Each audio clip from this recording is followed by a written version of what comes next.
السلام علیکم دوستانو، په دې هیله چې روغ او جوړ اوسئ. ایم ټي پلس یوټیوب چینل ته ښه راغلی. زه مجتبی هاشمي یم. د تخنیک چارې راسره طارق سادات په مخ وړي. دوستانو تل په څېر نن بیا هم د یو معلوماتي ویډیو سره ستاسو په خدمت کې حاضر شوی یم. دوستانو په نننۍ ویډیو کې به تاسو ته دې طریقه درښیم چې څنګه ډیلیټ شوی میسج تاسو بیرته شو کړئ.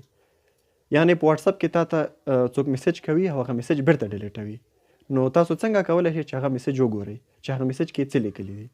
نو دوستانو طریقه ډیره اسانه ده او ویډیو مه سکیپ کوئ، تر اخره یې وګورئ. او دوستانو دا ویډیو چې څومره تاسو ته مهمه ده، کیدای شي نورو کسانو ته هم دومره مهمه وي. نو ویډیو در سره شیر کړئ او لایک یې کړئ او چینل هم در سره سبسکرایب کړئ. نو دوستانو له ما سره پاتې شئ. تاسو ګورئ ایم ټي پلس یوټیوب چینل. زه یم مجتبی هاشمي.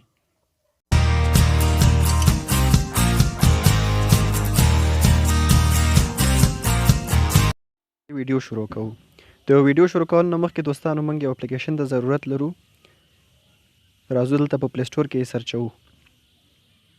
دلته سرچ کې به دوستانو تاسو ولیکئ WAMAR. دا هم چې ولیکه دوستانو سرچ به یې کوئ. چې سرچ هم که دلته ډېر راغله، دا دویم باندې به کلیک وکئ. نو څنګه چې پوهیږئ دوستانو دا تیاره ما انسټال کړی دی، زما په موبایل کې شته. نو تاسو به یې اول انسټال کئ.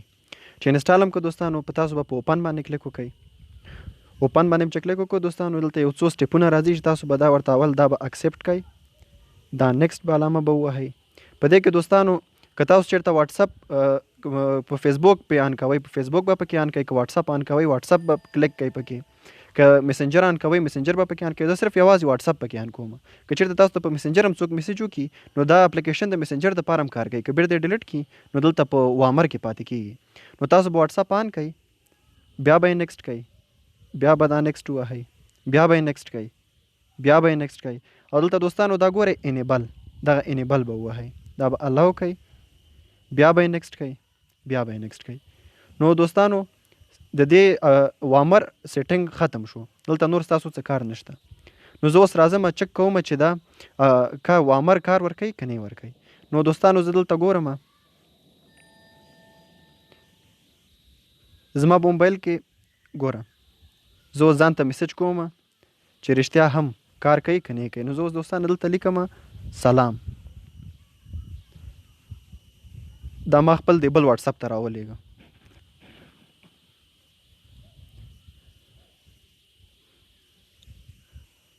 نو میسج چې ما ولېږه دوستانو دا دې نه مخکې چې زه یې وګورم بیرته یې زه دې ځای نه ډیلیټوم. ډیلیټ علامه وهم، ډیلیټ فور ایوری ون. ګورئ دوستانو دا ما دې ځای نه ډیلیټ کړه.